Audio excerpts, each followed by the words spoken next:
It's Due Time with Pastor Steph.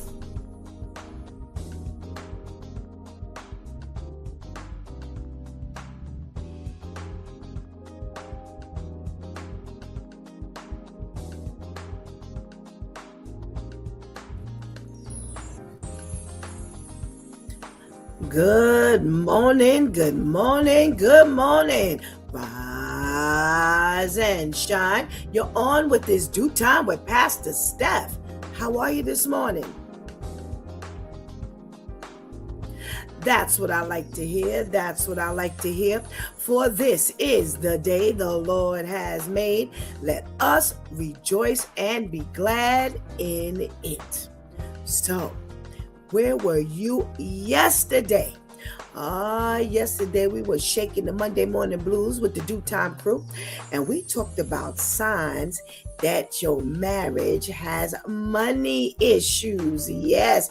What are some of the ways you automatically know we got issues? This just ain't no one thing right here.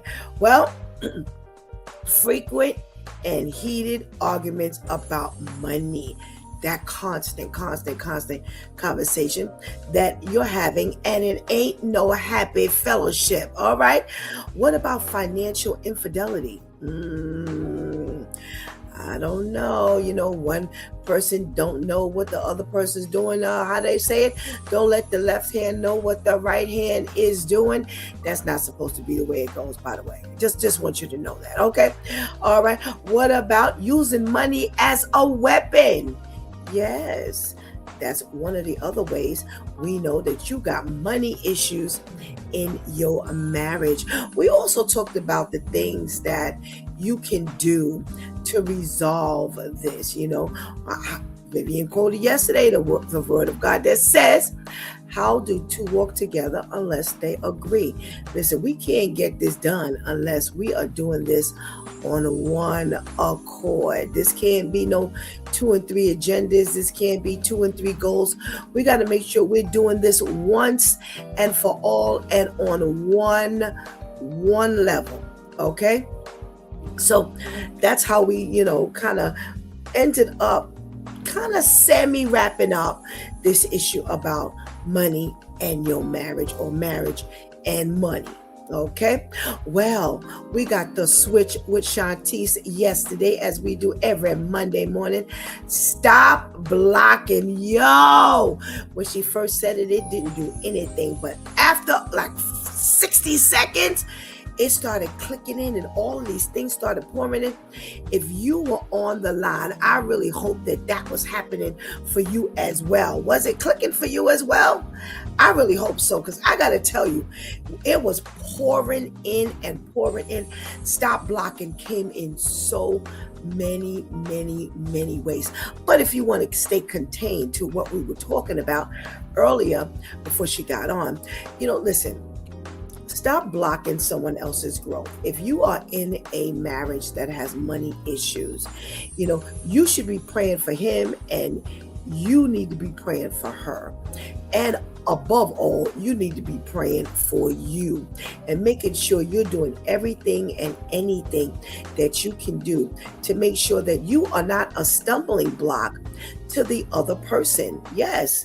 And I know sometimes they may say things that you may not agree with, and that's understandable. That is definitely understandable. However, you want to make sure that you do everything you're supposed to do in life to make sure that you're not blocking God's blessings. So whether you're blocking God's blessings in their life, blocking God's blessing in your life, blocking God's will, where he's got to work around you in order to get this done. And that's what kept pouring in yesterday. I'm like, I don't think we realize how many times God has said, you know what? If you're a roadblock, if you're a stumbling block, then I'm just going to go all the way around you and you won't receive this blessing at all. Is that what you want? I don't think so. But if I were you, I'd go back to yesterday's It's Due Time and listen to that switch tip. Because, baby, I think that's one of the most practical tips that have come our way in all 200 and something odd switch tips that she's had. Okay, now last night There's More to Be Said was in effect, and oh, whoa, were you on with us last night? We continued that conversation. There's more to be said. Now, here's what we did. We took it back. We took it back to what happens in the dating process, because we kind of touched on that in the morning. Well, there was more to be said because baby, those videos we watched last night indicated that a whole lot of stuff goes on well before you marry. Yep. And I don't know what we're looking at before wedding bells. Are we misguided into believing that these people aren't who they really are? That these red flags and these alarms and these sirens are not going off, but they are. So listen, you've got a lot to review if you missed yesterday, because not only do you have to listen to It's Due Time, you then got to listen to There's More to Be Said. Now again, you can catch There's More to Be Said, the repeats, It's Due Time, the repeats, right here on Facebook, Coach for Christian Life, or YouTube, A Closer Walk Christian Media Network. If you can't watch, but you can listen, check us out on Spreaker.com, Spotify, iHeartRadio, what else? Apple Podcasts, Apple iTunes, what else? And the list goes on. Amazon, Audible.com, anywhere you get your streaming service on, you can find us right there, okay? So you want to go back, because I'm telling you, if not, there might be some things going on that it may not be a financial issue in your marriage, but it might be something else. And trust me when I tell you, at the end of the day, it's all the same. The way you conquer one thing is pretty much the way you conquer the other. Ain't much different, okay? All righty. Well, today is Let's Talk About It Tuesday Church Folk Day. Are you ready to get your talk on? Because I came across some articles last night, and oh my goodness gracious, we got stuff to talk about. All right, so go ahead and get that healthy breakfast. Go ahead and tell somebody, anybody, everybody that It's Due Time with Pastor Steph is on. And whatever you do, don't go anywhere, because we will be right back.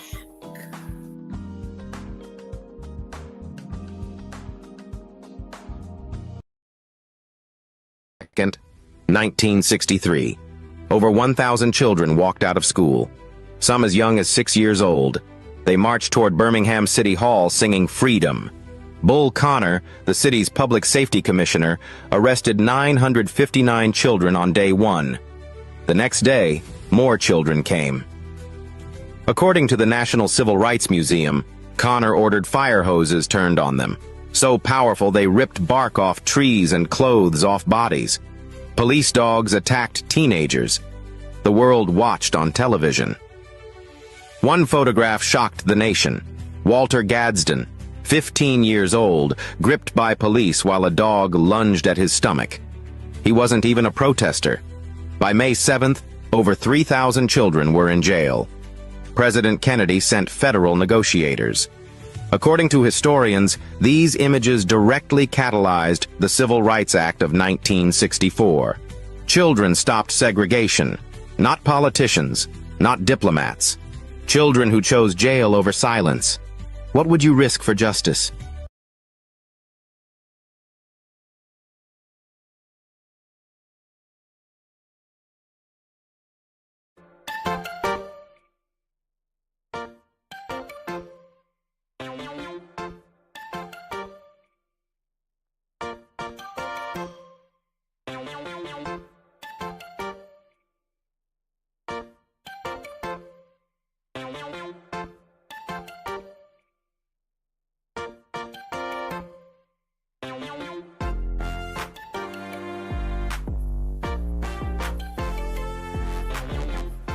Good morning, and good morning again.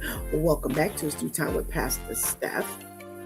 And did you hear that PSA? Can you imagine being hosed down with water so powerful that it took barks off the tree, it took clothes off of people's back. What kind of powerful water was that? Yo. And at the end of the day, children ended segregation, not the politicians, not the government. Well, I don't know. There has to be a lot. There's a lot to be said if you are so insistent on integrating that at a child's age, you don't mind being arrested. So, shout out. Shout out to freedom.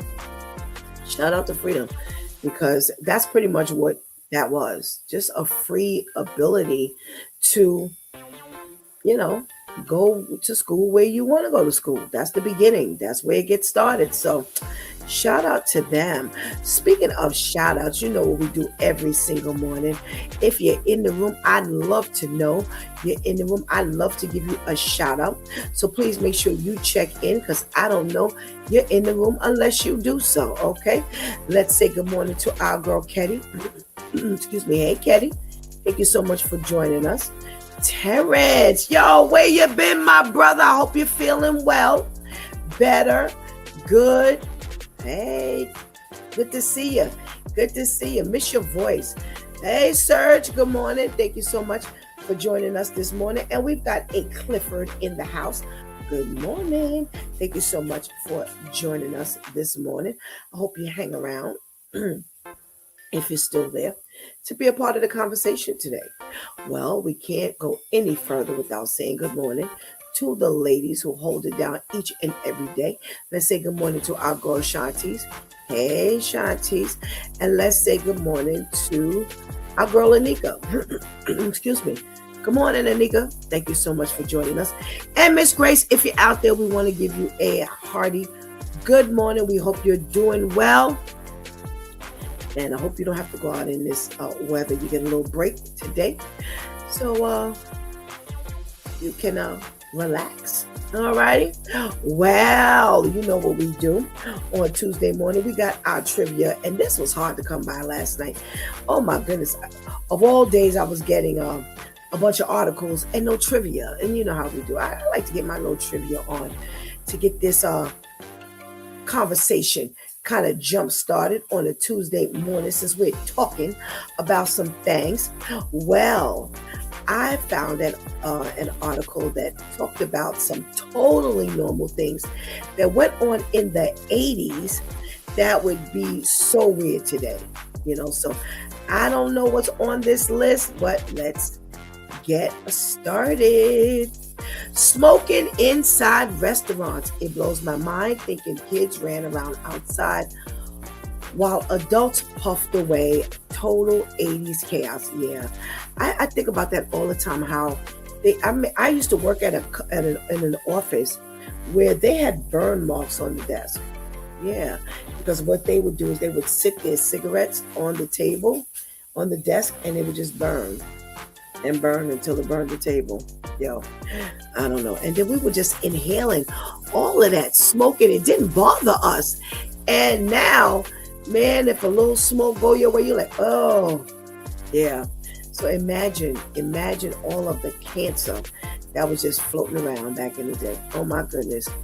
Sitting by the radio with a cassette tape, waiting to record your requested song from the local radio station, then realizing you recorded halfway through one of your favorite songs on your mixtape. Oh, do you remember that? I remember my sister had the radio and I had the tape recorder, and we used to sit by the radio and wait. Here's the part that was funny. Do you remember right in the middle? I gotta ask Pastor Vinny, does he remember this? Because Pastor Vinny's music, he's a music man. Do you remember right in the middle of your favorite song, they go WBLS, and it would smash your recording? Oh my goodness. Who remembers that? I don't know. Ketty, maybe you remember that one. All right. Calling friends on a landline and leaving a voice message on an actual answering machine. Yep. But wait, remember you used to play the music and try to get it synchronized so you could go, hey, and wait till the favorite part of your song got there, and you go, hi, this is Stephanie. Sorry, I'm not here to catch your call, but if you leave a message, I'll call you back. Bye. Yes, remember that? Oh my goodness. A nigga says yes and pausing the recording to not get the commercial. Yes, Serge. I hated that too. What you know about that, Serge? Yes. You turned on your TV and immediately started watching something. You didn't have to pick a service or identify what user you were. It was just there. Yes, the choices were limited, but I missed the convenience. Also, the next day, people could discuss the same shows. People watch most TV in real time, not at random viewing times. It built a sense of community. It's true. You all went home and you talked about watching, what was that? Motown 25. We're going to watch Motown 25. Or when the video, Michael Jackson's video came out, everybody went to school the next day or went to work the next day or talked about it. Yeah, I miss it. Not somebody watching it at 12 o'clock on Friday, and then before you can watch it, they put it all on social media. Oh, there y'all away. The latchkey life. Yeah, when you went home and there was no parent, and you had to let yourself in and out. And there were rules, and the rules you abide by. Yes, you didn't play those games with your parent. Using so much hairspray that you would go through a can in a week. Oh, okay, that's on the other side of the fence. All righty. Going to the mall with a group of friends was something to do. You'd hang out, talk, and get pizza. You might shop, but the real reason for going was to see and to be seen. Yeah. Those gatherings, those fun gatherings. Writing a handwritten letter and sending it in the mail. I actually do miss getting mail, like that. Now all you get is like a bunch of junk mail and garbage and bills. Okay. Looking up businesses in the phone book, like to order a pizza or other carryout, which is all done digitally now and with barely any human interaction anymore. You actually had to call and go pick up your go-to-go order. It's true. Remember they used to deliver the phone books to each borough, to each door, and the Manhattan yellow pages were this thick. Yeah. And the Bronx was like this thick. And Staten Island was this thick. Yes. Having quarters in your pockets at all times in case you needed to make a phone call. And back then you had all of your friends and family numbers memorized. It's true. I still remember my mother's number.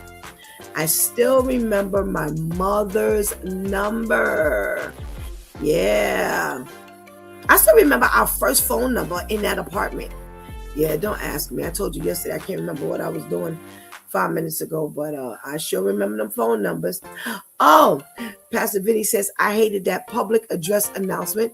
Messed up my 90-minute cassette tape. Yep, Pastor Vinny. Yep.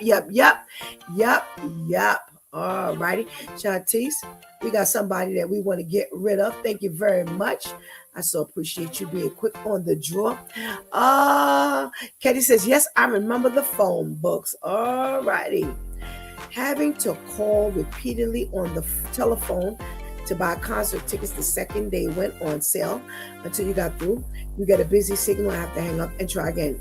That, and remember you were trying to win those concert tickets and you just keep hanging up and hitting the redial, hoping the phone, or you tried to get your phone, your song request in and keep hitting that redial. Yeah, those were the days, man. Yeah, those were the days. Just about every weekend heading to the arcade. I remember that. Now that's what I remember we would load up after school. Wherever the arcade game was. Miss Pac-Man, Galaga, what else? Centipede, Millipede, yo. Those were the days, man. Oh my goodness. Serge says, yes, I remember my old house number. Yes, me too, Serge. Hey, Brian, good morning. Thank you for joining us. We're talking about things that went on in the 80s that we know nothing about right now. Pastor Brenda's in the house. Oh, let me read what she's got to say. All right. Pastor Brenda says our sons were latchkey kids. They had to call us at work from the landlines phones when they got home from school. Yep. Check that out, Pastor Brenda. Remember that? You had to make sure you were home and called. Absolutely. And wait. Remember when your mother would try to call, and if that phone was busy, man, you got it. You had to make sure you weren't on the phone when she was trying to call the house. Yeah. I remember that big time. All righty. Let's see what else. To watch family movies, we had to set up an actual projector. We did it at night, loading the film strip in, then turning off the lights to watch it on a bare wall. The films initially had no sound until my parents bought a huge microphone attachment for the Super 8 camera. My mind was blown when camcorders became a thing. Unfortunately, most of our old family films didn't hold up over the decades. Yeah. Remember that? Those of us with younger siblings likely experienced times when it was nearly impossible to have any phone privacy due to centrally located landlines. Oh, yeah. Yeah, remember that? Piling 6 kids in the boot of an estate to get to a social event. I feel so worried and sickened nowadays when I see a child moving around the back of their car, clearly not strapped in, yet back in the 80s, it seemed so normal. Not that it seemed normal, it was normal. It was normal. None of us, I will never forget my mother. We were going to camp, and my grandmother had one car, and my mother took every child to ride Playland in that one car. We just piled up, and she just kept making runs. And it had to be about 10 kids in each ride. Yes. Back and forth. And look at God. Not an accident, not one kid hurt. Child. Oh my goodness gracious. Talk about, I tell you, we should have been dead a long time ago. We should have been dead a long time ago. Alrighty. Let's see. Ketty says, my mom worked as an operator for New York Bell, and I cursed at the operator, and it was my mom. I cursed that. She told my butter when she got home. Oh, ain't that something? Wow. Serge says, oh yeah, I know about that, Pastor. I had to record the music through the cassette player to play it in the Walkman because I didn't have it like that to buy the new hits that came out. I was a bootlegger. Yes, remember that, Serge? Yep, you made your own tapes? Yep. Pastor Brenda says the joy in being able to slam a landline down. Ooh, when you were done with their foolishness. Oh, Pastor Brenda, remember that? And there was some joy for real, yes, and some satisfaction. I agree. And Pastor Vinny says 10 of us. Absolutely, Pastor Vinny. And ain't nobody budge. Like the person said in the article, you see a child without a seatbelt right now, you're like, yo, why is your seatbelt on? And that wasn't even a thing back in the day. Yes. Right, Kenny, I was just getting ready to say that we didn't even have seatbelts in some cars. Yes. Oh my goodness. Thank you so much for playing the game with me back in the 80s, back in the day. All right. What are we talking about in the news today? Well, I got some good news for those of you who are looking for a job. NYCHA is hiring. And guess what? There are no degrees required. Yeah, Queens and Staten Island. Yeah, they're looking for some nicer people. Now you've got a caretaker. The responsibilities include mixing plastering materials, applying materials to interior and exterior surfaces, so forth and so on. Travel to developments within the assigned, oh, this one is Manhattan neighborhood, is a requirement. Salary between 38,000 and 53,000. Caretaker X. This position is based in Queens. The job includes driving development vehicles and assisting in debris pickup. All right, a valid driver's license is required for the job in between 39,000 and 54,000. Not bad for someone who ain't got a degree. All righty. Oh, what else? A plasterer in Manhattan, and salary is $56 an hour. Yeah, so they got a couple things out there. So listen, just go to your search engine and type in New York City Housing Authority hiring, NYCHA hiring, and you'll come across some things. Okay. All right. Don't say Pastor Steph didn't tell you. All right, what else are we talking about here? All righty. Now I have to apologize. There was some viewer submitted stories a couple of weeks ago, and somehow or another it just went right by me. I had it up to talk about it, but I didn't get to it. And I told you, sometimes I come and I have like a load of stories and we end up getting caught on one because it just blows us away.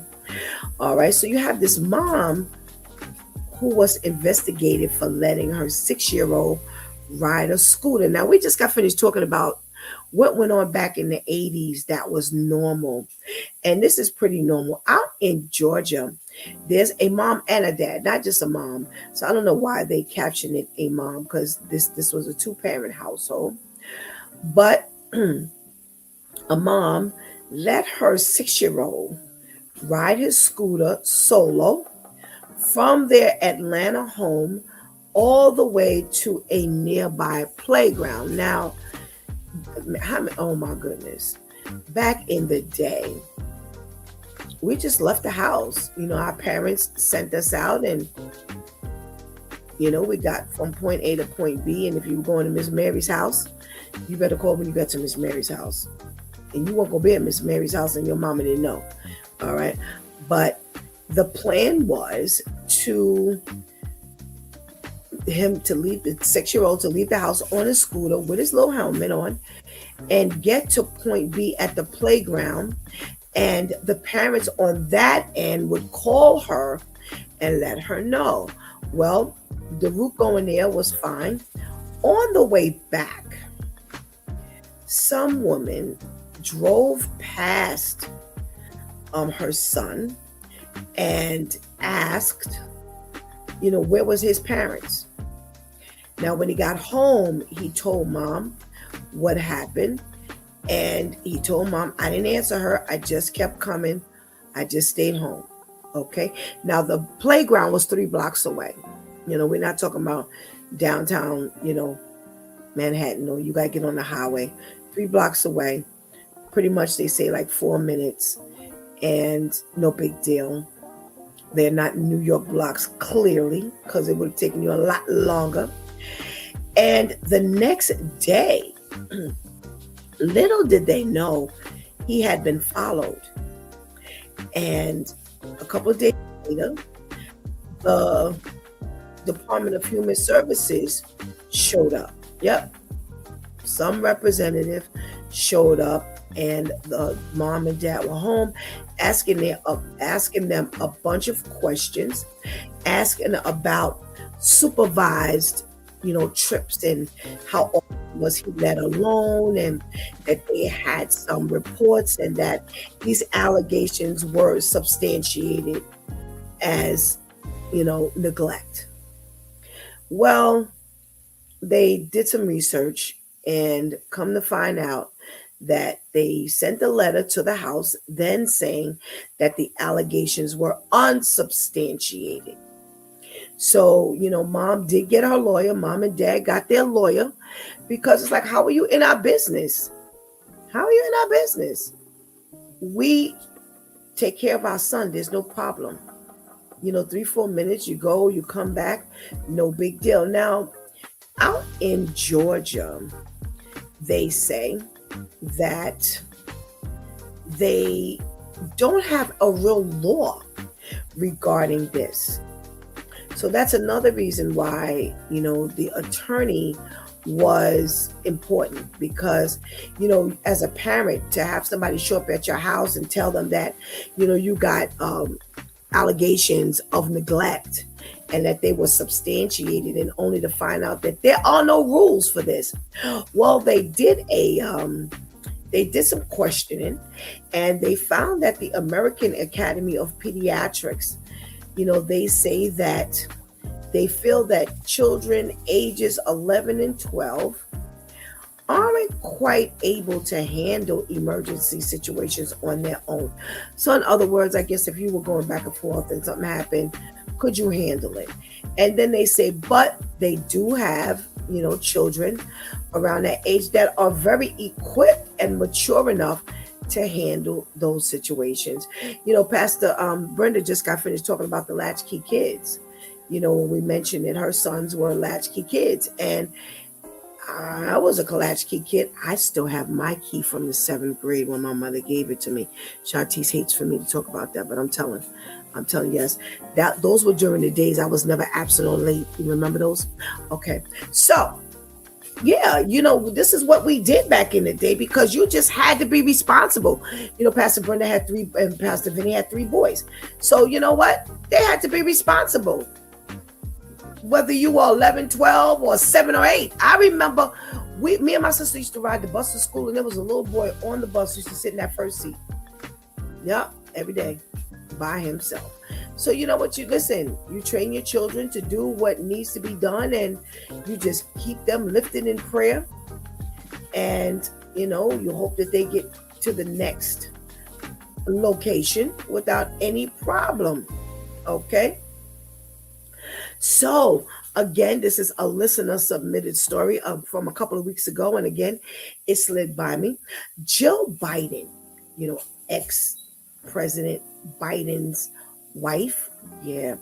Well, her ex-husband, William Stevenson, age 77, was indicted earlier this month on charges of first-degree murder of his 64-year-old wife, Linda Stevenson. Now, here's what they say.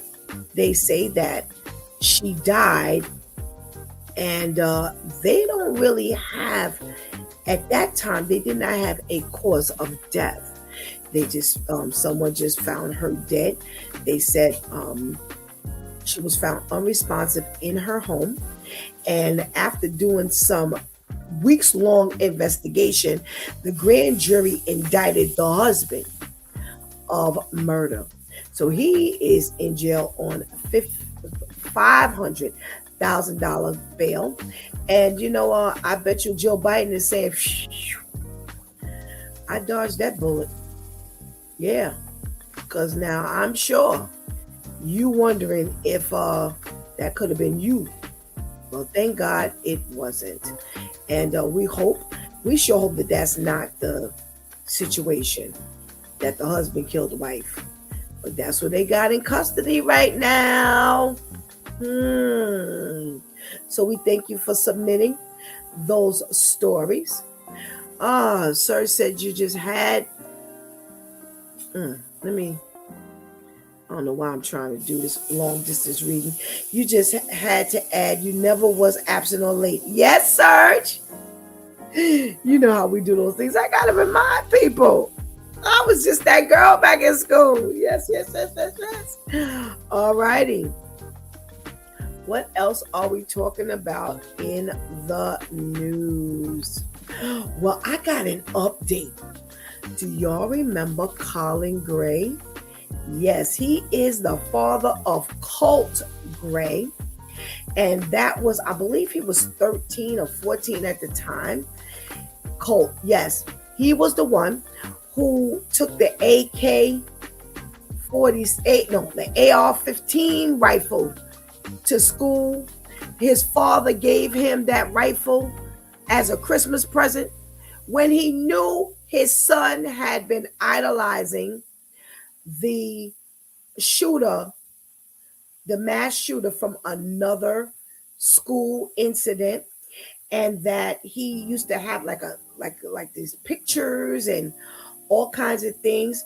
Also, the school told him that the son needed some special attention and some therapy, and you still went and bought this kid a gun, not only a gun for Christmas, but that rifle for Christmas. And he went to school and shot up those people, killed 2 adults and killed 2 children, and I think he injured maybe about 6 or 7 others. Yeah. Oh wait, 8. All right. So Mr. Collin, the dad, has been charged with 4 counts of involuntary manslaughter, 2 counts of second-degree murder, and 8 counts of cruelty to children. He has pled not guilty to those charges. Now, here's the interesting thing. They say that they're not focusing on the fact that they're trying to hold him accountable for what the son did. Now, this is kind of interesting. They say it's really about holding him accountable for his actions. And that's a little twist here, because generally we saw a couple of other times. Remember the couple and the son, they had sent the kid home from school. Yeah, a couple times, and they didn't pay attention to that kid either, and he ended up going back to the school, shooting up those people, and they sentenced those 2 to, I think it was 10 to 15 years in jail, both parents, 10 to 15 years. Well, they're saying we're not focusing on that, the fact that we're holding you accountable for what your son did. We're holding you accountable for what you did. You actually ignored the school, ignored the issues that you knew your son was having, bought him not only firearm but the ammunition after being warned that he was going to harm other people, because the school also told the dad that the son had said he was going to shoot up the school. So that's the interesting part. And this is something, again, different than there was 2 other cases, the couple, and then it was another parent that they were holding accountable for, ultimately what happened after school. So let's see what happens.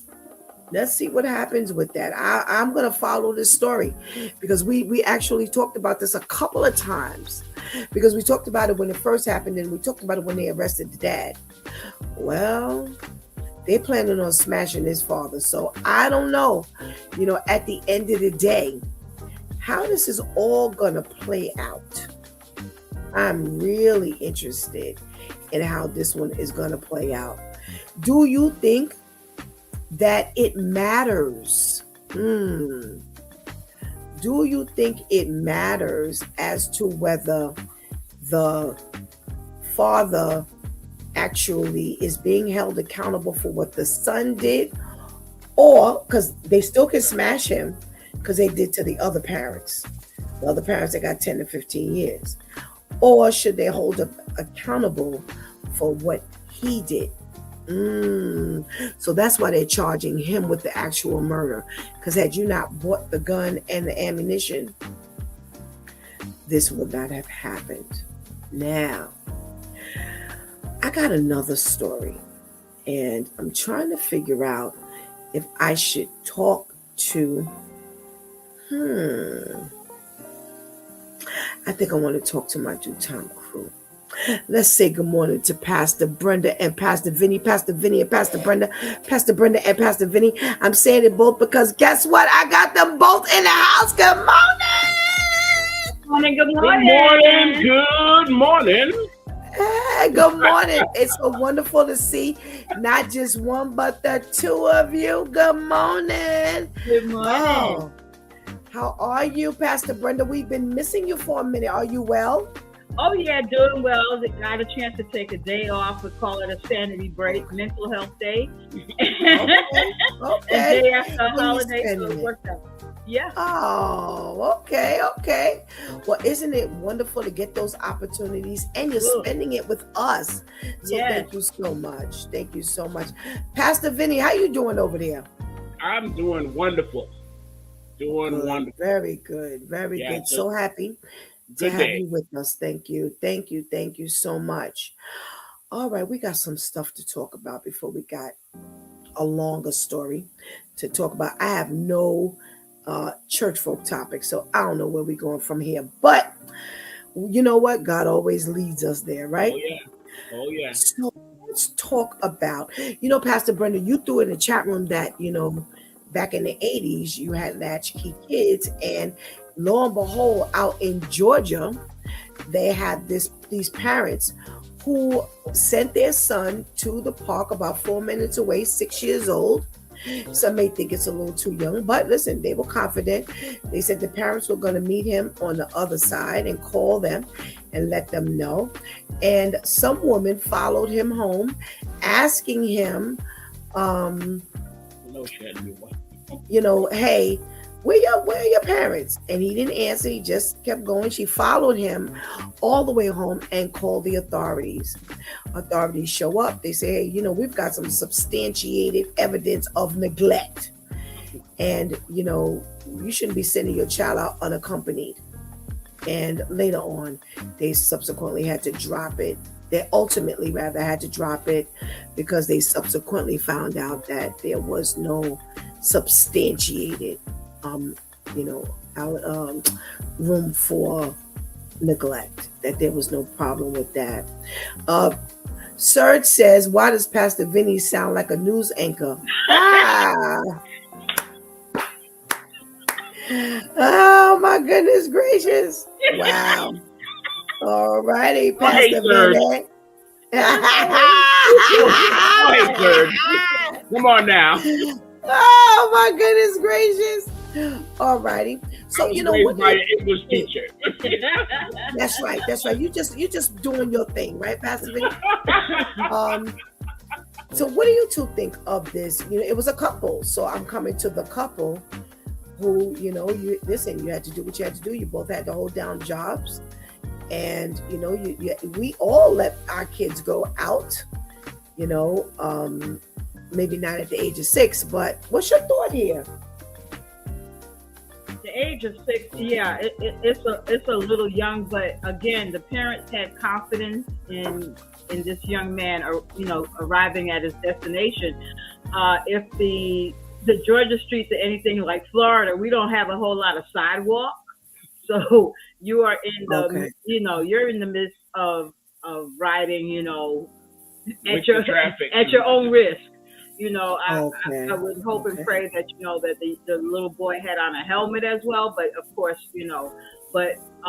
for someone to follow this little boy home, that raised the hairs on the back of my neck. And, for the little boy not to speak to this person, good for him. If this person followed him, the thing would, talk to the parents first. Don't just call the cops. No. Or the authority. Talk to the parents. You were concerned for his safety. I could understand that. Right. Right. It just brings up so many emotions to me because my kids were a little older, but they rode scooters at time. The one that you pedal with your foot. They rode it to their middle school from our house, and it was a nice little journey. But we were confident in their safety. Nobody called us about it because they would have gotten, the what for, because I'm still working on it. But I don't blame you. I appreciate the concern from the person, but to put these parents through the ringer now, and even the little boy through the ringer. Right. Because when they do these investigations, they go hard. They Absolutely. go hard. So, whew, it's a lot to have to consider. As you said, parents are working now. They have to find ways to have their children not just, get involved in crazy stuff. Right. And the parents were going to meet him at the park, right? Or the parents of whoever. There were another, right, there was like his friend's parents. Yeah. They were going to meet him at the park and call back to the house and let them know that he had arrived safely. Yeah, so there was communication going on there as well. Right. Right. I mean, I understand the person's concern, but we have to be aware of that when we step into people's lives like that. There are consequences. There are fallouts. Some people, they may be investigated at the right time, but there are a lot of people that are under investigation that it traumatizes them. Absolutely. What say you, Pastor Vinny? Well,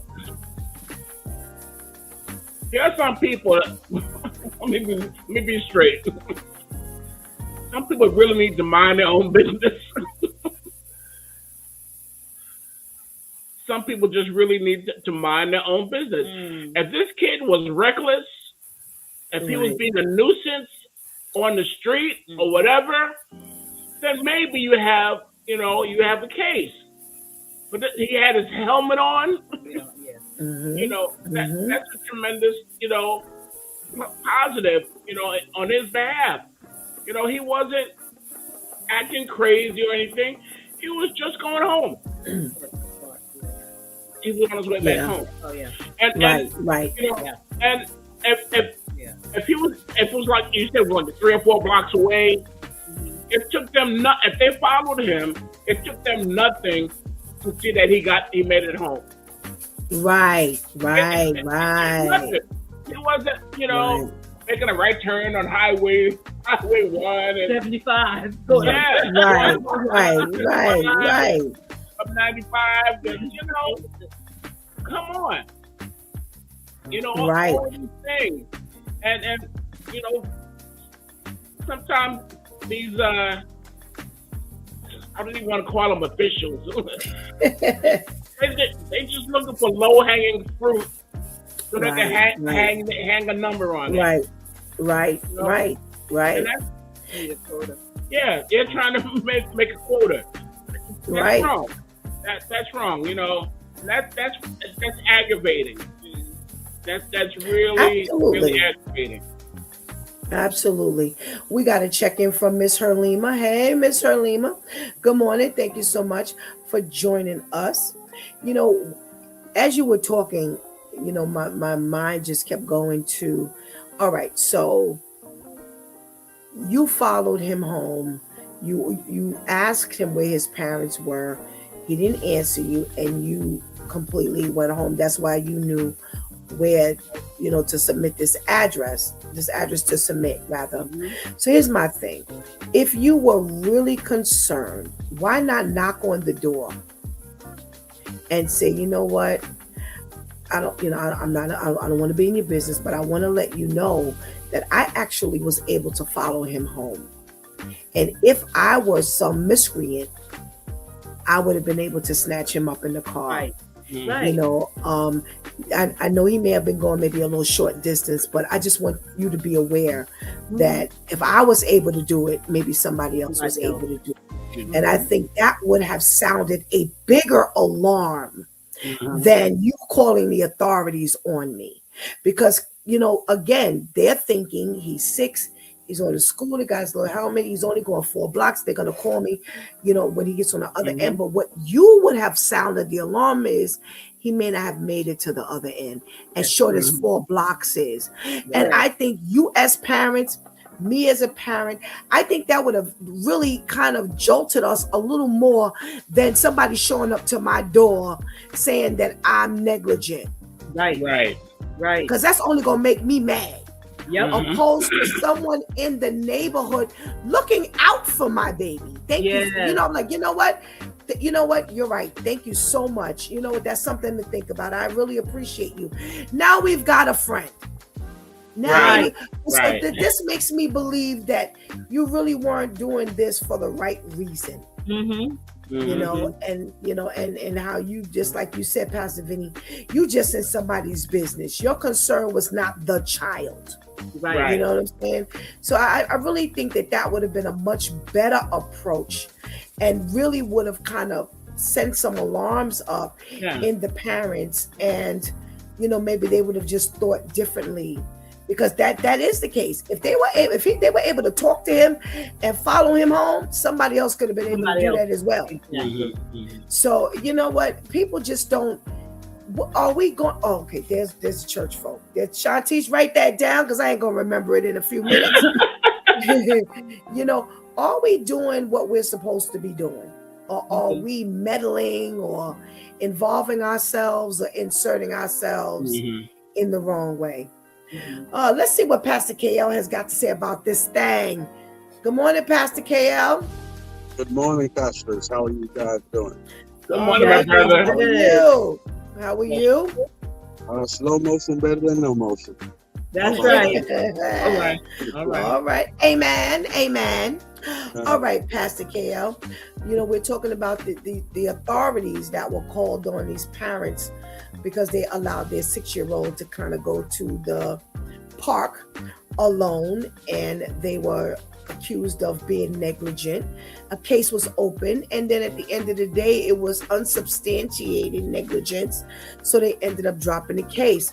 But what's your thought on someone inserting themselves? Was it a good move that somebody did call just in case it was negligence and going on in the home? Because there were 2 parents in the home, actually. I think it was a great call. Listen, you guys know I work in retail, and I'm tired of little Johnny coming to the store at 4 years old. I'm tired of the 6-year-old and the 7-year-old coming to the store. And then the crazy part about it, you send these children to the store for something they can't pronounce. You don't write it down in a note. They take it home and it's the wrong thing. Now you want to come back screaming because your child, the 4-year-old, brought back the wrong thing. How you give the 4-year-old your EBT card and expect him to remember the PIN number? I got a long line because little boo-boo don't know how to use the card, don't know what he's buying. You know what I mean? And then you make him buy stuff like X-Lax. You know a child don't know what no X-Lax is. It's just really, really crazy. Crazy. Witch hazel. What did y'all know about witch hazel? The yellow label bottle. Yeah. Oh gosh. Y'all setting me off this morning. This is really tough. I was just getting ready to say this ain't got nothing to do with this park. This is about Pastor KL and little Johnny showing up to the store. Go to jail. Go directly to jail. Go to jail. Oh my goodness gracious. Sound all right, Pastor KL. You gotta think about it from the other side. I guess you gotta think about it from the other side. All righty. We've got Colin Gray on. He's on the hot seat because he was the father who bought the gun, the rifle, for his son for Christmas, after being warned that his son had this fascination with another mass shooter, after being told from the school that his son had actually threatened to shoot up the school, after being told that his son needs therapy, after knowing that his son had some posters and pictures and things hanging up in the house, and he went and bought this not only gun but the ammunition for the gun. And they're saying that they're not charging dad with what the son did. So they're not holding him accountable for what the son did. They are holding him accountable for what he did. Does it make a difference, or is it better that they do it this way? I'm going to start with you, Pastor Vinny. From my perspective, they could go both ways. If, Okay. if one way fails, flip the switch. Okay. This is, I mean, this is so egregious and so backwards. You know that your kid is having issues. You already know that he's in a whether he's in a sensitive way or he is really, you know, just He crazy. He crazy, Pastor Vinny. He crazy. He cuckoo. I was trying to be nice. I was trying to be nice. Not here. Not now. Yeah. Can't do it. And so it's like sending a 6-year-old out in the street without a helmet. You know? Right. Yeah. No. So yes, he deserves all the goodies he's going to get. The father. Okay. All righty. Pastor just, Brenda. Mhm. Oh, I'm sorry. Go ahead, Pastor Vinny. Sorry. Yeah, because he said, well, that's my son. You know, I'm going to do what I want to do. You know, he can handle it. No, he can't handle it. And yes, you are the father. And yes, you are responsible. Yeah, clearly he can't handle it. Mm-hmm. If he could, you wouldn't be sitting up in jail and people wouldn't be dead right now. That's right. Clearly. That's At right. 14 years old, Pastor Brenda, he hands his son a rifle and ammunition. And despite everything, the amount of afters that you read in your commentary, that's enough for me that the father should be charged with accessory to murder. You know, he knew all of this stuff that he didn't get counseling for his son. He knew that his son had, you know, the cuckoo for Cocoa Puffs going on. He knew. I mean, he went and he knew about the posters, all of that, and you still go ahead and buy a weapon and the ammunition. No, you are an accessory. A killing machine. You are an accessory. And bye-bye, do not pass go, do not collect $200. Go to jail. Absolutely. I agree 100%. Pastor KL, does it matter that they charge dad with, you know, being accountable for what the son did, or holding him accountable for what he did?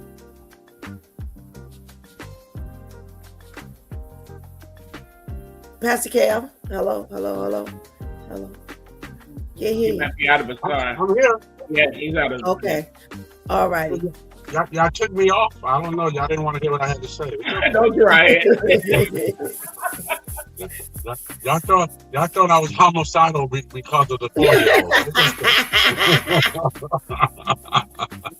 I think he should be charged for both accounts, because I don't know what's going on with these light-skinned folks who think that buying a gun is the best gift of all. At 14 years old. Well, I mean, if you buy me a toy, I'm going to play with it. That's what the toy is for. So if you buy me a gun, it's just not to sit in the closet. At some point, I'm going to play with it. I'm interested in this thing. At 14 years old, that is not a toy that he should have. And then all the signs, again, here we go again with red flags. All the red flags have been there, and you've been ignoring it because we as parents is, no, not my baby. No, not my son. She would never do that. He would never do that. It's just for hunting. When he went hunting. Right. But guess what? It was not people season. Yeah. Absolutely. And here's the funny part, that being that you mentioned that, Pastor KL, they said when the word got out that the shooting took place, dad was running around frantically asking the sister, have you seen Colt? And when she said no, he ran in the room, and the first place he looked was on the wall. He used to lean the rifle up against the wall. And when he went to the room, not Colt, not the gun, neither one were there. Neither one. And that's so in the back of his mind, he knew. Mm-hmm. He knew in the back of his mind, because that was the first thing he did. That was the first thing he did. So you know what? Charge his butt. As much as you can, charge him, charge him, charge him. Mhm. Because yes, if you did not put the gun in his hand when you knew what was going on, then you know what? Maybe there would be some lives of 2 children. Mm. There's some other injured children, and 2 dead adults. All because what were you trying to prove? Mm-hmm. I don't understand it. I don't understand it. All right. I have a story here that I thought was really interesting. And it kind of fits into what I said for Shantice to write down for our main topic. So you have in New York City, you have dozens of 24 families with a total of 37 children. They were evicted from a Queens homeless shelter. Now, pay attention to this story. This eviction took place from the City View Inn in Long Island City last week after the families received an abrupt notice that they were going to convert this shelter from the family shelter to a single men's shelter. Now, they say displacement was real quick. They were taking the children and the families out of the homes, out of this building. And the thing that really got to everybody was because the families have been here for a while, and the children go to school in the neighborhood. So what they did was when they moved the families, they didn't change the school.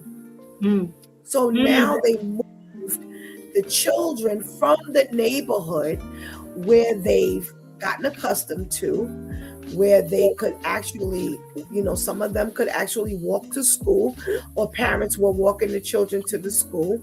They uprooted them from their normalcy. So already you're in a shelter and they're trying to find as much normalcy as possible, and now they uproot these families.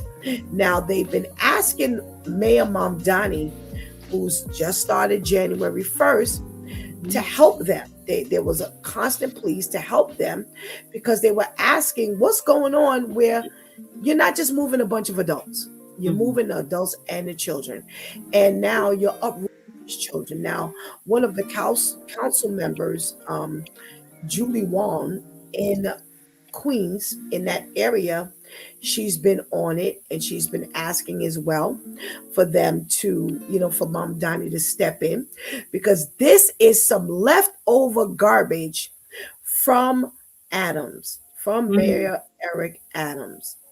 So they are angry because they're like, okay, wait. And here's the biggest question. You are actually taking and displacing again families, women, children, to put men in these shelters. They're not saying why the men being in these shelters are more important. They're saying that they can add more. The only explanation they're giving is that men need to be housed more importantly than the children, even if that means pushing the children out and just kind of making their little worlds crazy. That's the deal going on right now. And it goes back to, are we doing what we're supposed to be doing? Pastor Brenda, I'm going to start with you. Mom. I've got so many emotions going on with that story, Pastor Steph. First of all, they're doing this haphazardly, to move these families out. They weren't given enough notice. If you're going to disrupt a child's life during the school year, preferably do it when they're out of school. Preferably Right. do it when they're on summer break, so you can have the proper, the proper Right. setup done. If at all. Okay, if at all. Right. You're doing this for the least of these. Okay, I mean, to move kids and kids when they develop certain relationships, especially school relationships, teachers, their friends, that affects them. Right. And to move Big them time. out suddenly, who are we really caring about? Now, if this is cleanup from the past administration, that says enough. That's a whole nother story by itself. Right. But Right. to do this, that's cruel. That is absolutely cruel. And to make room for, homes. My whole thing always comes back to follow the money trail. Are you getting more money if you put more men in there? Because if say for instance, a family can take up a certain amount of space with one single person, did you divide that space into 3 other people? Okay. I don't know how it's exactly set up, but I'm always led to follow the money trail as well. Yes, it makes sense because that's one of the things they mentioned, Pastor Brenda, is the fact that they can pour more beds in there. They can add, more beds and for the men. So you're onto something. You're onto something here. Pastor Vinny, they say that it is more important to house single men. Why do you think, whether it makes sense or not, why do you think that's some level of rationale? Why do you think they go there? I don't see any rationale at all. I don't see any rationale. Look at this picture. Wow. I don't see any rationale at all. Wow. This is this leaves such a bad taste in my mouth. You could how could you even sleep at night knowing that you put these children out there and they're wearing coats with cold. No. Stuff in their bag. Yeah. Further dehumanization. Yeah. No. No rationale at all happening there. No rationale. No amount of money would make me say that it's okay. No. Okay. They don't get a pass. I didn't think so either. Okay. I didn't think so either, Pastor Vinny. I was just asking the male. Maybe there was some, something going on with the man that I, as a woman, didn't understand. So, thank you so much. If these men are sick, if they got health issues, but still, you are supposed to be the stronger vessel. These children, are the weakest, as Brenda said, the least of these. And they need more care. They obviously need more care. They need more planning. Where are they being transitioned to? Right. It seems like at least in that one unit, there's some kind of community within that unit. But where are you putting them? Right. So they're taking them from Long Island City. They're putting them out here in Jamaica. And each day there's a commute issue because they have to go back and forth to school. Yeah. And they're like, okay, well, that doesn't seem to be a big issue for them to, have them here and there and everywhere. What kind of, travel? We're not even finished with the winter yet. Right. So now you have these kids opposed to walking distance. You have them traveling on the bus, on the train. And here's the funny part. They moved them from Long Island City to Jamaica. That was my commute every day to work. Right. I used to work in Long Island City. Right. And I'm telling you, it's hell. Yeah. If you don't have a car, it's hell. I have taken the bus, which would take me it was 2 hours, or one bus would take you 2 hours, or the train, and that was hell. There's just no other way to describe it. When I did, because from the train to the job was another 15-minute walk. You gotta walk. So not only have you commuted on public transportation, now you still have to get on foot. Yep. From the where the bus and train drop you to the actual location. Yep. So it was funny when they mentioned that, because I'm like, I know that route well. That ain't no joke. That is straight and no joke.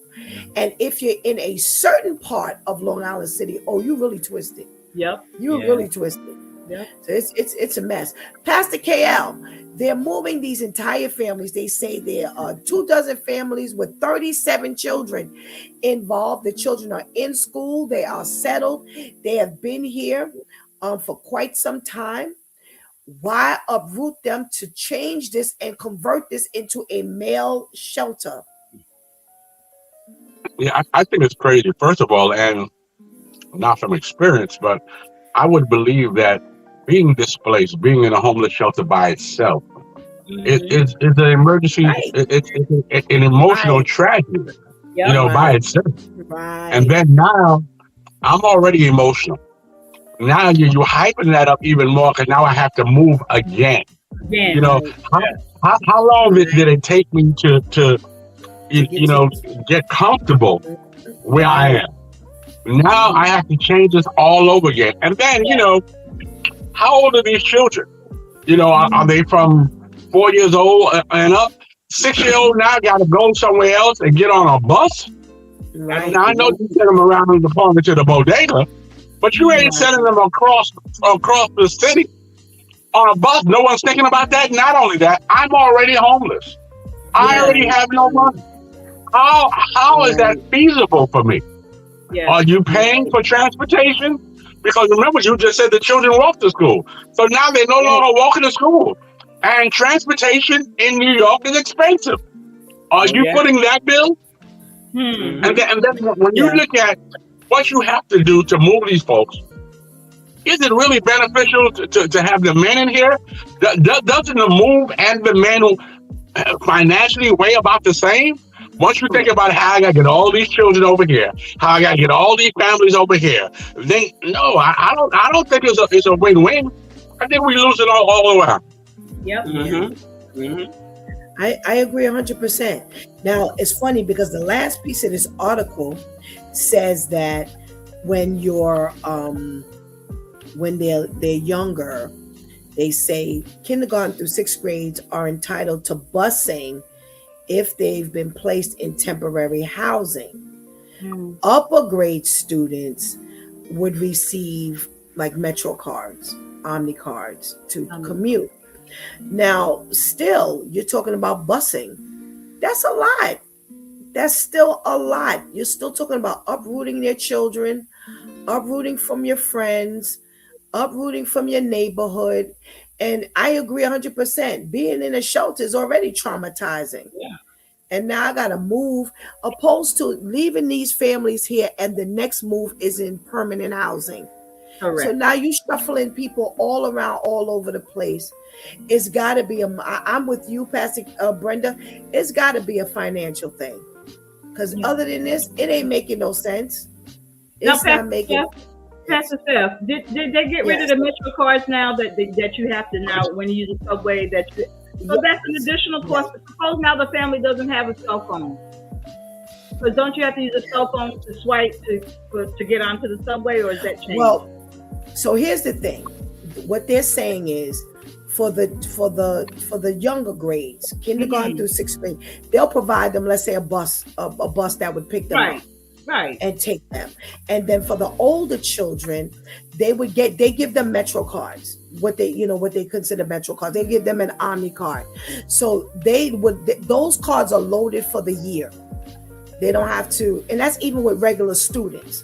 The cards are loaded for the year, and they just travel. They have a certain amount of commutes a day that they can do. So for those who maybe do night school, I think they get up to 4 swipes a day.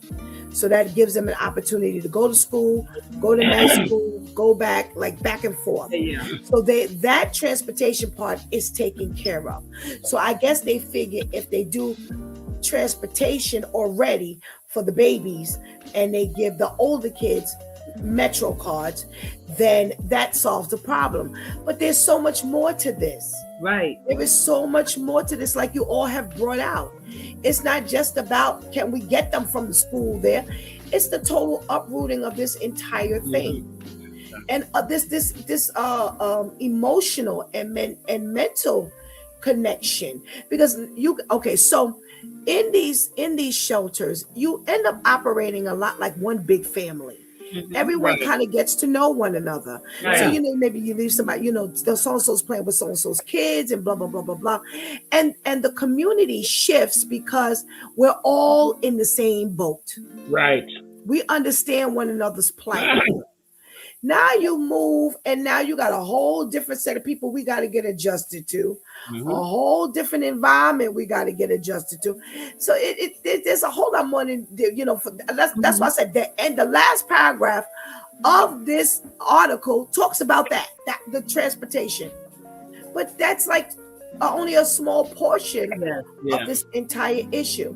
So Shanti says what? To put those lazy men in there. And Brian says, "Good morning, Pastor KL." Good morning, Brian. Oh, goodness gracious. So we kind of move, we got a little bit of time, and we kind of shift this to, the church folk topic. Are we doing what we're supposed to do at the end of the day? Pastor Brenda, you used a phrase that is in the Bible, for the least of these. We have several areas of the Bible that talks about how we handle the widows, the orphans, how we handle the least of these. Jesus said, when you don't do this for me, when you don't do this for them, you don't do this for me. We have a responsibility here. Now, unfortunately for Mom Donnie, man, he is stepping in. You couldn't get me to take these positions because he's stepping in a lot of mess behind the former administration. Pastor Vinny, what are we talking about here in regards to, are we living the life that God has planned for us to live, whether it's me as the politician, me as the who's overseeing this whole thing, me as the middleman who's made this decision to shift gear and pull out the families and put the men in. Are we handling this properly, even as residents? How are we handling it when we get there? Are we taking care of these facilities? And there's a lot of wings and tentacles here, but are we doing what we're supposed to do ultimately, according to God? Well, on that basis by itself, you get a big failure. you get an F. Because now you've had all of these people, like we said, in one unit, one community. Now you got 12 families, 37 kids. Where are you going to find another single unit? Of course not. They're going to be scattered throughout wherever. Right. Further demoralizing them, because now they have a whole new life to start again, to get used to understand, to navigate. No, we're not doing the right thing. We are so bad. I am shocked that there's not more outrage. Yeah. I mean, these families, you have to feel for these families. When I was our neighborhood schools were crowded, so they gave us an option when that wasn't really an option. But we got bused out to schools that were less crowded. Okay. Okay. There was me and 3 of my sisters were part of that situation. The school they sent us to, it was a nice little school. You know, there were only two classes to each grade, so they had a lot of different equipment, different. You know, it was a modern school, so it was a win-win for us at first, but then now there was a problem with the transportation. The bus used to pick us up right in front of our door. All of a sudden, somebody had a problem with that, so now we had to walk 5 blocks in the cold or whatever to a bus stop. If the bus was late or if it was raining, we were out there waiting for the bus. Wow. Okay. Now they changed. Then later on, somebody didn't like it. It's not on the exact route. Blah blah blah. So now we ended up walking twice as far to catch this bus. My mom wasn't having it. She said, "Listen, this is ridiculous." So that's when they started giving us train passes. Okay. No, it's not okay, because when you get off the train, I mean, okay, like that. I mean, okay. When you get off the train, it's another mile walk. Wow. And all the worst elements. Wow. Yeah. Wow. So I mean, do you take care? If you had a family and you were navigating for your family, this would not be okay with you. Right. Absolutely. If you were making, absolutely, plans for your family, and there is an existence, this could not be okay with you. So not only are we doing it, we're not our brother's keeper. Right. And we're certainly not concerned about the least of these, because the least of these have just been sent out to find new housing or a new situation, or a place discovery. No. Okay. Pastor Brenda, how are we either answering the call or failing? I truly believe that some people are attempting to answer the call, but then the amount of red tape that may be involved, to really get things done, because things can grind to a halt at a moment's notice. The goalpost can be moved to suit somebody else's needs. I applaud those that are, that you don't see in the news, that are doing what they can to help families. A lot of things we don't hear about, and that goes both ways, because a lot of things like what you just meant, that story you mentioned, how many people truly know what's going on? Right. How many people truly know what's going on? And then I know a lot of places that can help, their hands are tied due to liabilities that they may have to face if they take to certain things. So on some aspects we are passing, but on a lot of aspects we are failing. A lot of us have to remember that, this morning it could be for them, and this afternoon it could be for you. All right. And then the other thing that comes into play with all of this displacement, I get concerned about people's mental and emotional stability. Right. What happens then if somebody goes off the deep end and something happens? What happens to the kids then? What happens to the person? Are they then, turned away from getting the help that they need? There's so many different, like you said, there's so many different tentacles that come out from this one story. Well, we have to be sure that if we can help in any way, that we do so, because times are tough. Jobs are scarce. Times are tough. You all are dealing with some elements in the weather that are unheard of. We've got to do better. Absolutely. It breaks my heart to see the picture that you put up with, the people having this stuff in like garbage bags. Nobody was walking out with a Louis Vuitton suitcase. They're walking out with garbage bags. Right. too much dehumanization going on. All righty. Pastor KL, are we doing as politicians, as some level of administration, on a local level, are we doing everything that we're supposed to do?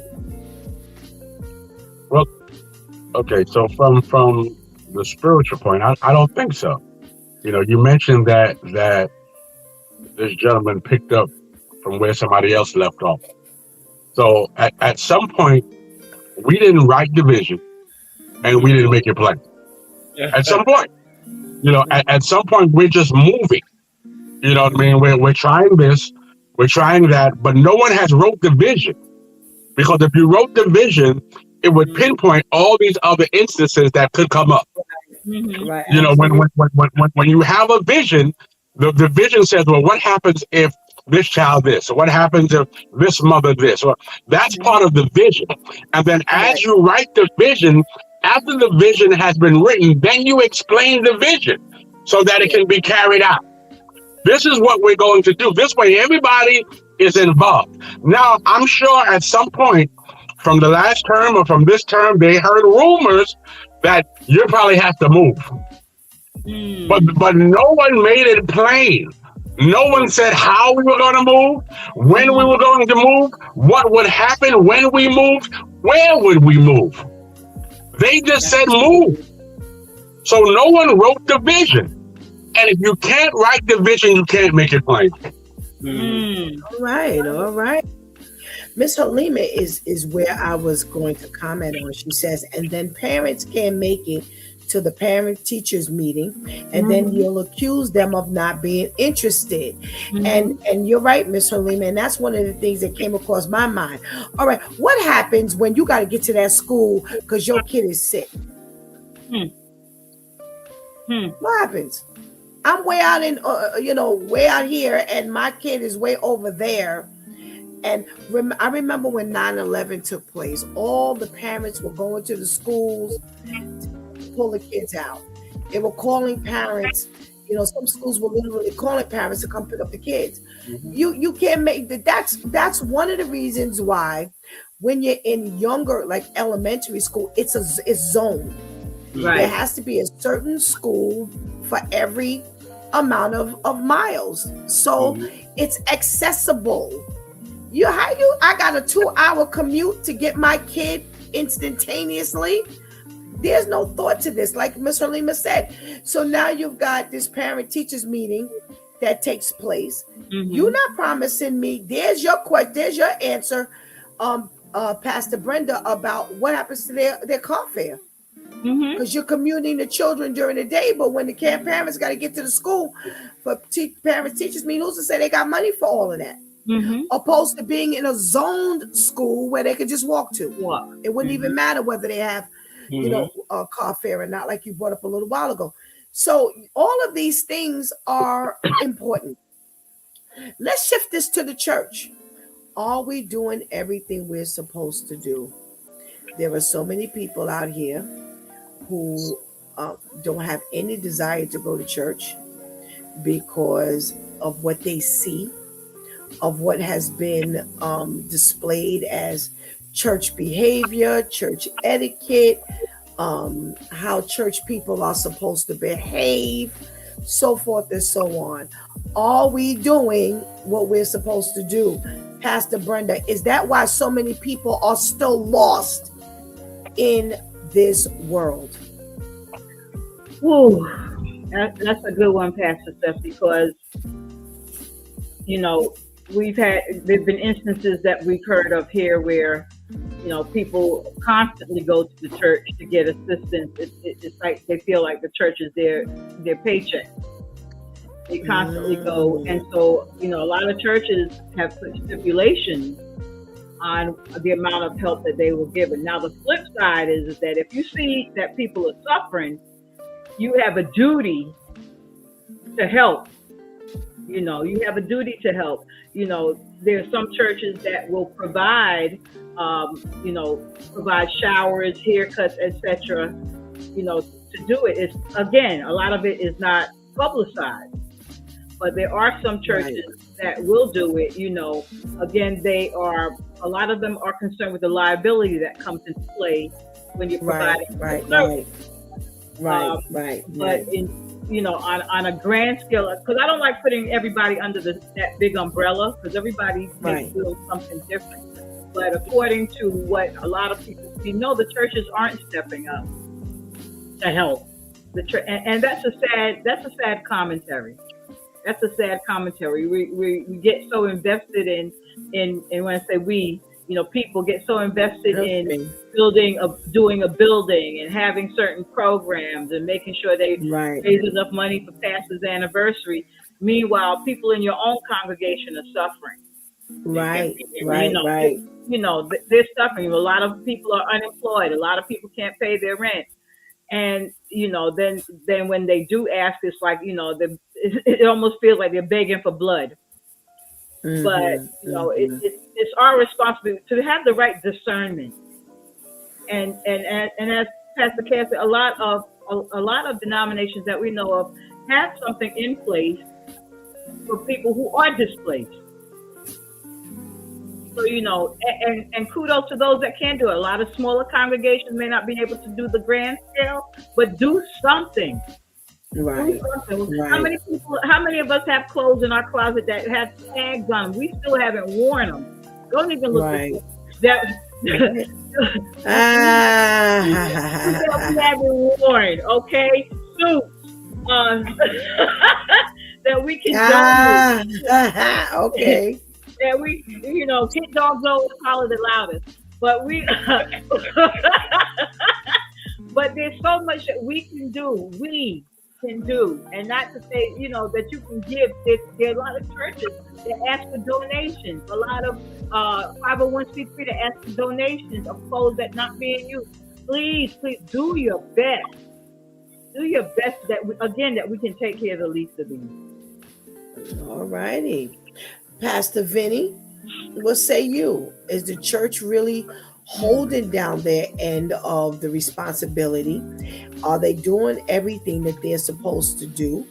And is that why there are so many people still lost in this world? Well, it's more than just providing a handout. It's providing a hand up. Our behavior often is so bad that people say, I don't need church. I can get this outside here. I can get this bad behavior. I can get this, this craziness right where I am. I could do bad all by myself. Right. And so we have to take ownership of that. Before we invite people to our house, we got to make sure it's cleaned up. We got to make I like that analogy. Like Pastor Kale said, we just, I don't know, we're in a pickle right now. Something absolutely must be done, but it has to be planned properly. It has to, sometimes some of us got to go back to the drawing board. Down here, there's a lot of soup kitchens. There are a lot of food pantries, and the larger organizations are doing a bang up job. But you know what? Even that gets old when it becomes an everyday thing. That people know the schedule. Oh, this church is giving out food on Tuesday. This church is giving out, on Thursday, and this one is doing this. So they make the round. Right. They set up their schedule for the week. Tuesday we're going to be here. Wednesday we're going to be here. And how long can that suffice? How long can that suffice? It's like you said. You mentioned that the ideal thing is putting them in permanent housing. The ideal thing is putting them into jobs where they could support themselves, where they could support their own family. You know, Right. bring a man, give a man back his pride, and allow him to take care of his own family.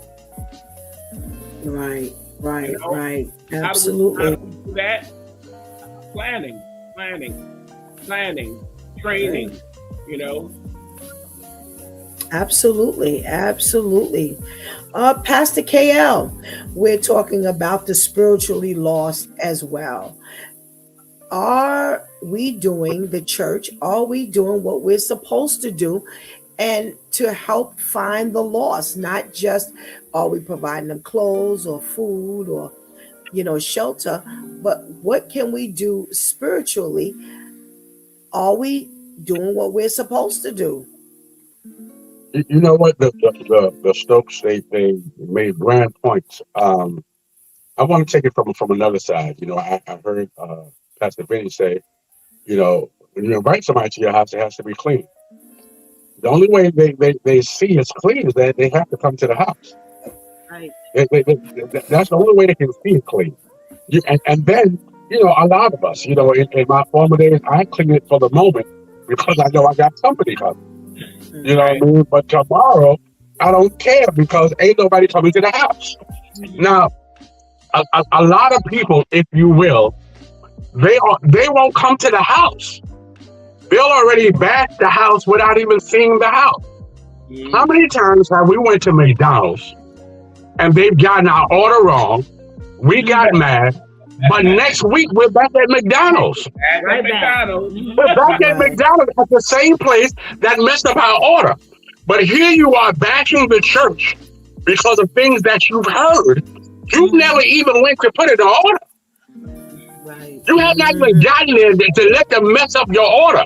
How many times have we heard that the club has gotten shot up? Yep. But next week we in the club. So we're risking our life instead of giving our life. Oh my God, that's good right there. I'm sorry.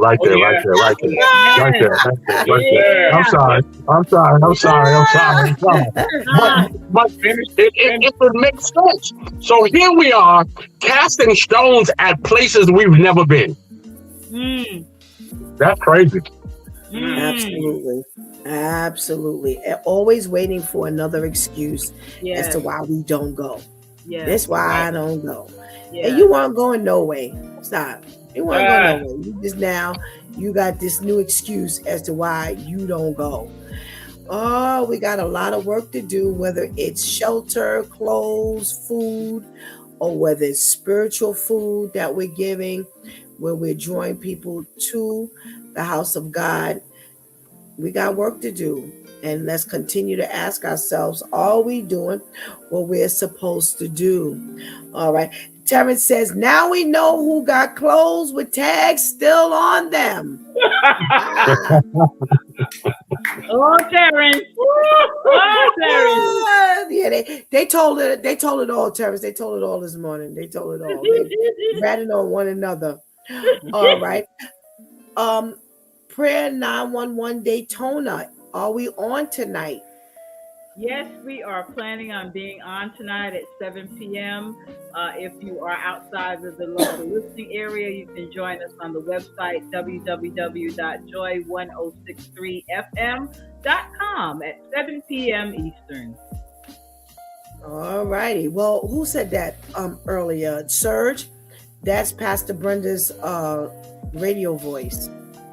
That's exactly what she said on Tuesday evening. Exactly the way she said. I've had this radio voice.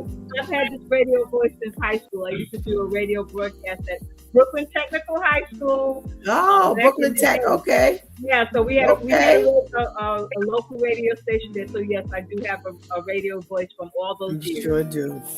I almost I was like, oh wait, am I listening to her on the radio? Is she still on this due time? Because the voice came through exactly the same way. Yeah. So make sure you join the Stokes on their Prayer 911 Daytona. It is an amazing ministry. Thank you so much. Thank you so much, my Due Time crew, for your contribution into today's conversation. We pray you have a blessed day. You as You as well. well. You as well. Bless. Thank you. Are we doing what we're supposed to do? You know, there's a lot of indicators that we're not. There are a lot of indications that we're not. We need to make sure that no matter what we do, we are, always pressing toward the mark. You know, again,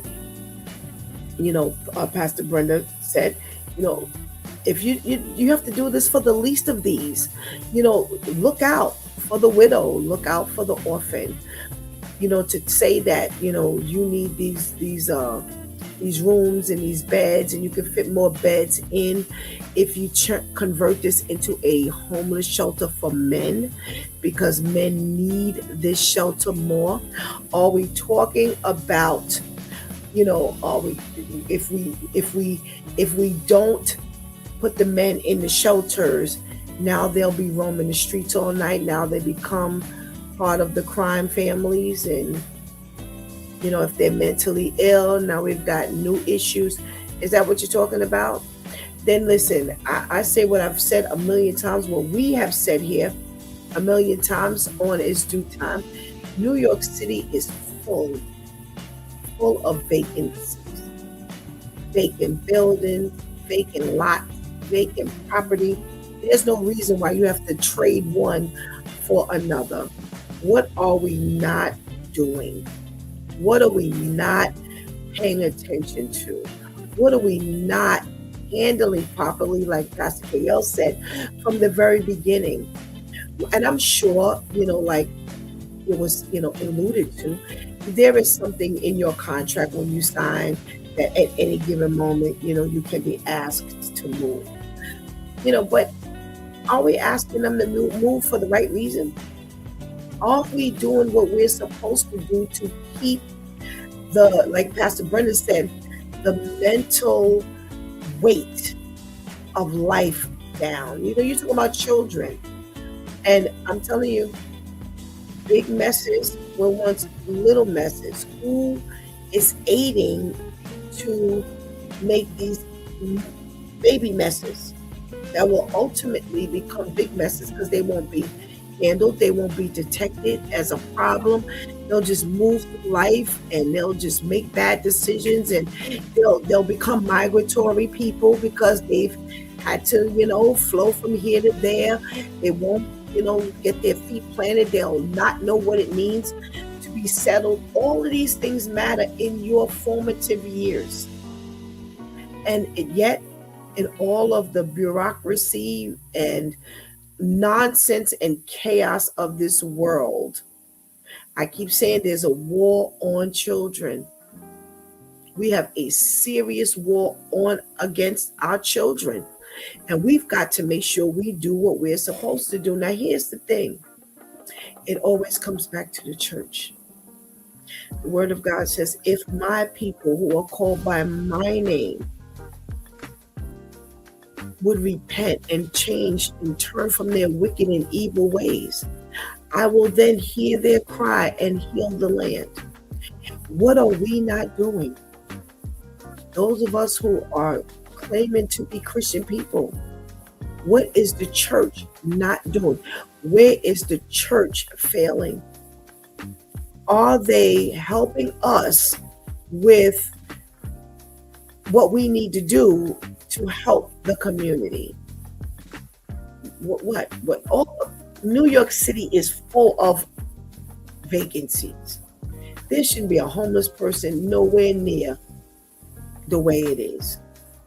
But it is up to us to make sure we do what we need to do at all times. How can we make these things happen?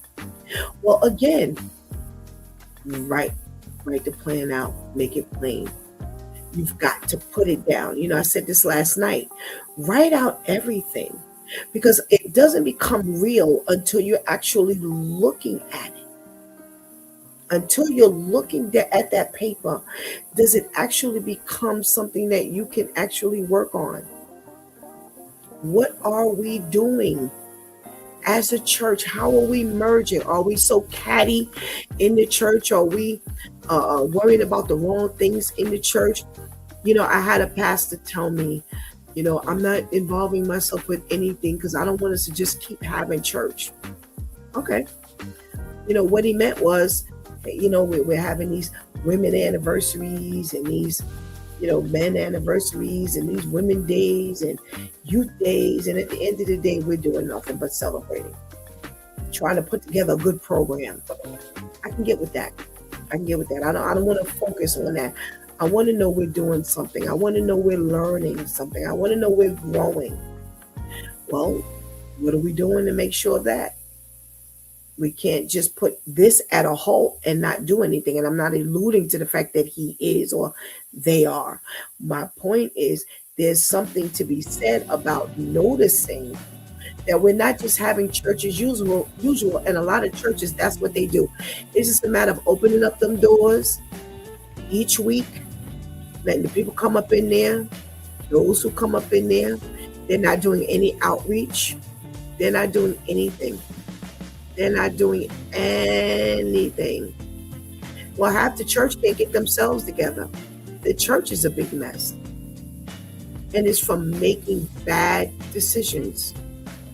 And people have got to understand, when God has called you out of darkness into his marvelous light, you have now a responsibility. See, your life ain't yours by far. You are not called to get your life together for you alone, your family alone, your children, your grandchildren, your nieces, your nephews. No. God needs us together so that we can join forces and heal this land. Because what is done in heaven needs to be done on earth. God needs to use us in order to heal the land. He says, if you come together and you pray and you turn from your wicked and evil ways, that doesn't mean just to do it verbally. It just means to get yourself together from top to bottom so that I can heal this land. Because here's the thing, if it just meant prayer and you're not actually doing anything, then what is God showing the rest of the people who don't know about him? How can he heal them when you're still sick? Faith without works is dead. So, we got a lot of things to do. And you know what? Sometimes it means doing some things that may seem a little unconventional. Are you willing to go unconventional? Are you willing to stretch yourselves? We got to get ourselves together before we can help anybody else. To a degree, it's absolutely correct. On the flip side of that, take what you've got. Take what you've got. Take the improvement that's been made and make sure you put it to good use. And as you're doing that, God is working on the other piece. We've got to make sure we're doing everything we're supposed to do each and every opportunity we get, because this world needs us. Here's what should happen. When those families were being displaced, there should have been these churches banding together and being able to house these families in decency and in order. But the church can't get together. We're trying to figure out whether women should be pastors. We're trying to figure out who's doing this and who's not doing that. And we can't let this one do that. And we can't let this one do that. And we're failing God's people. We're failing God's people. Who do I care? Why do I care? Who's leading as long as they're leading correctly? That's my concern. As long as you are doing what God has called you to do, as long as you are doing what God wants and needs us to do, then if the dog can do it, let the dog do it. But we're so busy arguing over stupid, silly things that when these families needed, that's what should have happened. There should have been a coalition of pastors who have gotten together. We put together and put some buildings up. We can't get that done. There are so many things that we can do for these communities, and we would be building the church, because now the people could see the church in action. Now when we preach to them about God, we're actually showing them God. It's not just a soup kitchen. It's not just a pantry. Like Pastor Vinny said, they just come collect the food and then they walk off. No. We'd have a housing for them. We'd have activities for their children, activities and literacy programs, and places where they could go to get some job training and all kinds of things, funding and what's the thing, benefits and things like that we could help them with. We can't do that because we can't get ourselves together. We're too busy fighting, clawing at one another. Fighting and clawing at one another. It's so sad. It is so sad. So let's do what we need to do, people of God, so that when the earth needs, when the world needs, and I said the earth, I know exactly what I said. When this earth needs, we can water it because we have the ability to do so. We have been called to have dominion over the earth. So come on, let's get that job done. You've been watching It's Due Time with Pastor Steph. Join us Monday through Friday from 7 a.m. to 9 a.m. where we discuss matters of the heart, mind, and spirit. As you go through your day, be sure to set your mind on things that are above, not on things that are on the earth. They will only serve as a distraction. Remember, prayer changes things. It's Pastor Steph signing off, and I want to thank my Due Time crew for always coming through big time. Thank you for hanging out with us and helping us keep that chat room alive. Please do not miss this opportunity to give Christ your life right now. Please do not miss that opportunity to strengthen that relationship with the Lord right now, because later is not promised to any of us. Until tomorrow, God spares, where it's Wow Wednesday, everybody. Until then, I love you.